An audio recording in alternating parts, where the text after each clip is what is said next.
Welcome students. आज हम अध्याय का पार्ट थर्ड जीव जगत, जिस पार्ट का नाम है अपना, उसका पार्ट है थर्ड। इसमें अपन त्रिनाम पद्धति के बारे में समझेंगे। अपन ने पिछले वीडियो पार्ट 2 में द्विनाम पद्धति, नामकरण किसे कहते हैं, उसके बारे में समझा था। तो द्विनामकरण जो पद्धति होती है उसमें किसी भी जीव का जो नाम है दो शब्दों से मिलकर बना होता है। पहला उसकी जाति से लेते हैं और दूसरा उसके वंश से। जो नाम होता है उस नाम का जो पहला शब्द है वो उसकी जाति से होता है और दूसरा शब्द उसके वंश से होता है। ये द्विनाम पद्धति कहलाती है। दो नामों से मिलकर बनने वाली पद्धति द्विनाम पद्धति कहलाती है। द्विनाम त्रिनाम पद्धति को सर्वप्रथम कैरोलस लिनियस ने अपनी पुस्तक स्पेसीज प्लांटेरम में 1753 में इसका द्विनाम पद्धति का वर्णन उल्लेख किया था। उन्होंने द्विनाम पद्धति को उसकी जाति और वंश से मिलाकर उस जीव का नाम बनाया। इसके बाद दूसरी जो पद्धति है उसे कहते हैं त्रिनाम पद्धति। त्रिनाम पद्धति, इसको बहुनामकरण पद्धति के नाम से भी जानते हैं। तो त्रिनाम पद्धति, जैसा कि हम उस नाम से ही समझ सकते हैं कि तीन प्रकार के नामों से मिलकर बना हुआ जो नाम होता है वो होता है त्रिनाम या त्रिनाम पद्धति, यानी एक बहुनामकरण। तो इसमें क्या होता है कि जैसे कि उसमें द्विनाम में जाति और वंश को लिया था, इसमें त्रिनाम में जाति वंश के बाद में उसकी उपजाति को लिया जाता है। सबसे पहले इसकी जाति ली जाती है, जाति के बाद उसका वंश और तीसरे नंबर पर उसकी उपजाति को लिया जाता है। तो त्रिनाम पद्धति की क्या परिभाषा होती है कि जैसे कभी क्या होती है उसको अपन समझेंगे। कभी कभी जीवों के नामकरण के लिए दो से अधिक शब्दों का प्रयोग किया जाता है। जीवों को नामकरण के लिए, जिस प्रकार द्विनाम पद्धति में जीवों के नामकरण के लिए दो से अधिक शब्दों का उपयोग होता था, इसी प्रकार त्रिनाम पद्धति में जो नाम है उस नाम में तीन से अधिक शब्दों का उपयोग भी होता है। तो कभी कभी जीवों के नामकरण में दो से अधिक शब्दों का प्रयोग किया जाता है। कुछ जंतुओं में इस पद्धति का उपयोग होता है। त्रिनाम पद्धति का जो उपयोग है कुछ ही जंतुओं में होता है। जैसे कि मनुष्य का नाम होमो सेपियंस है। सामान्यतः त्रिनाम पद्धति में उपयोग में आने वाला तीसरा शब्द उस जीव की उपजाति को दर्शाता है। अब होमो सेपियंस में केवल जाति और उपजाति से मिलकर ये बना हुआ है। होमो मनुष्य की जाति है और सेपियंस उसका वंश होता है। तो ये दो नामों से मिलकर बना होता है। तो कुछ जीवों में इस पद्धति के आधार पर नाम रखा जाता है, तो इसे हम त्रिनाम पद्धति कहते हैं। सामान्यतः जो त्रिनाम पद्धति है इसमें उपयोग आने वाला जो तीसरा शब्द है वो किससे लिया जाता है, उसकी उपजाति से लिया जाता है, उपजाति को दर्शाता है। तो हम पहले इसकी परिभाषा की, इसको त्रिनाम पद्धति कहते किसे हैं, उसको बोर्ड के ऊपर समझेंगे। देखिए,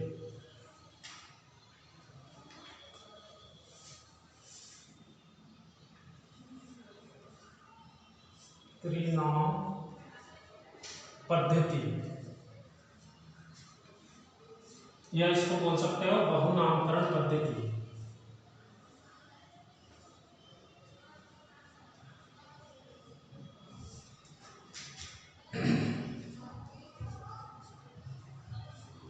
त्रिनाम या बहुनामकरण पद्धति, इसकी परिभाषा होगी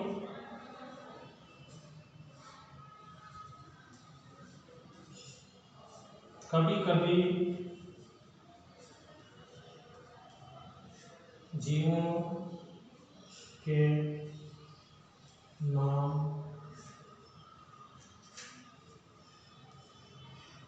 दो से नाम में दो से अधिक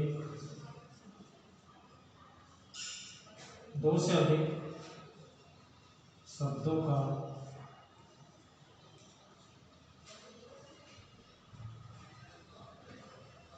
प्रयोग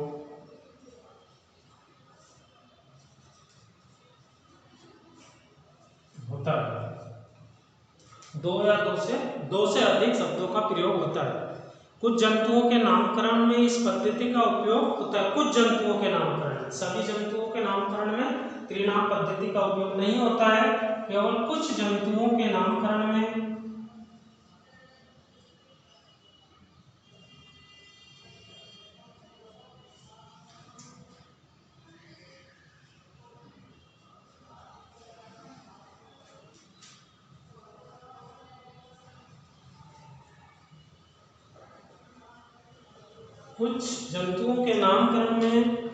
इस पद्धति का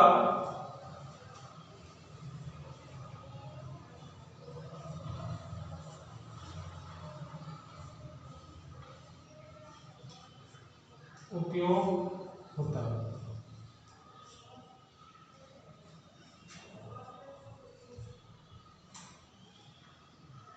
कुछ जंतुओं के नामों में इस पद्धति का उपयोग होता है।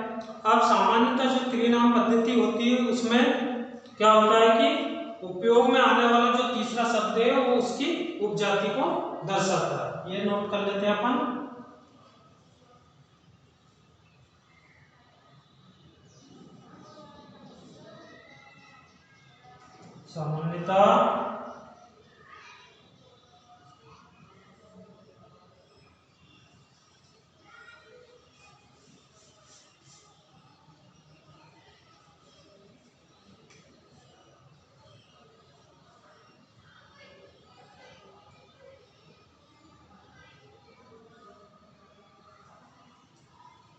सामान्यतः जीवों के नाम में प्रयुक्त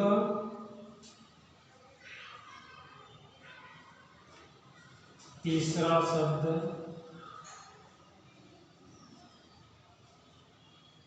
तीसरा जो शब्द है वो उसकी उपजाति को दर्शाता है।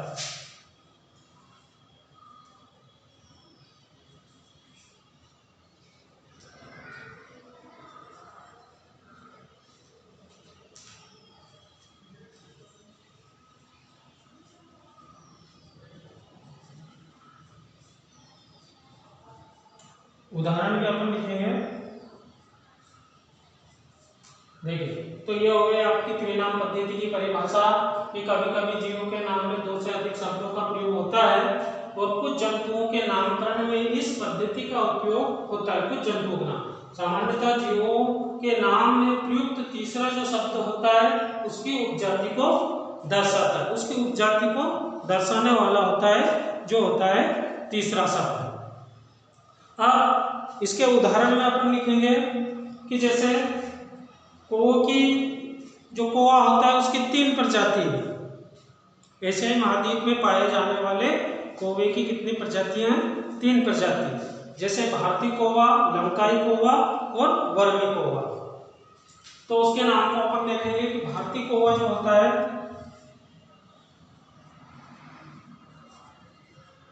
भारतीय कौवा का जो वैज्ञानिक नाम है कॉवर्स स्प्लेंडेंस।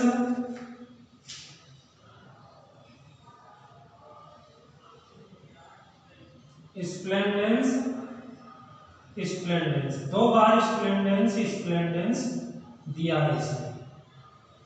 ये है भारतीय कौवर्स स्प्लेंडेंस, ये उसकी जाति, ये उसका वंश और ये इसकी उपजाति। ये 3 शब्दों से मिलकर भारतीय कौवे का नाम बना है कौवर्स स्प्लेंडेंस। अब जो वर्मी कौवा या फिर लंकाई कौवा होता है उसको देखिए, लंकाई कौवा। अब जो लंकाई कौवा है उसकी जाति और वंश तो वही रहेगा, लेकिन केवल उसकी उपजाति परिवर्तित हो जाएगी।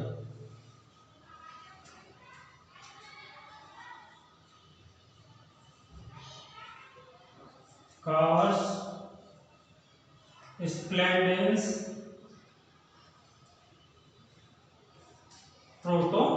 गेलस।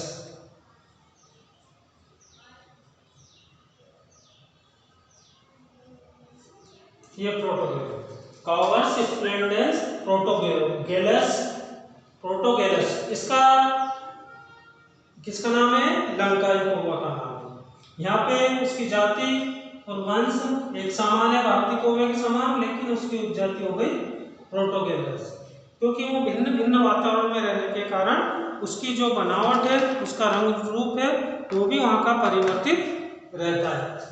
तीसरा जो कौवा है वर्मी कौवा,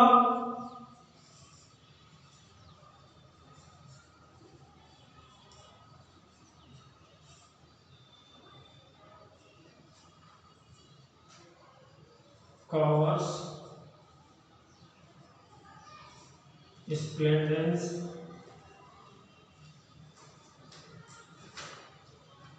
कॉवर्स स्प्लेंडेंस और इंसोलेंस।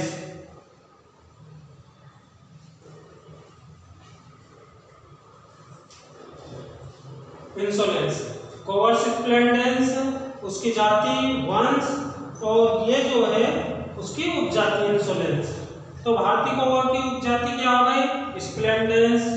लंकाई कौवे की उपजाति प्रोटोगेलस, और वर्मी कौवे की उपजाति इंसोलेंस। तो इस तरह से तीन शब्दों से मिलकर बनने वाला नाम त्रिनाम कहलाता है। जबकि द्विनाम में क्या होता है? केवल दो शब्दों से ही वो नाम बनता है। जैसे उदाहरण के लिए अपन ने एग्जाम्पल के तौर पे आलू का समझा था कि आलू जो वैज्ञानिक नाम है वो दो शब्दों से मिलकर बना है।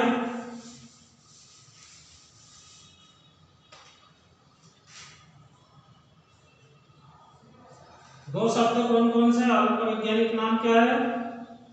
Solanum Solanum tuberosum. ये उसकी क्या हो गई? ये जाति हो गई, और ये हो गया उसका वंश। अब यहाँ पे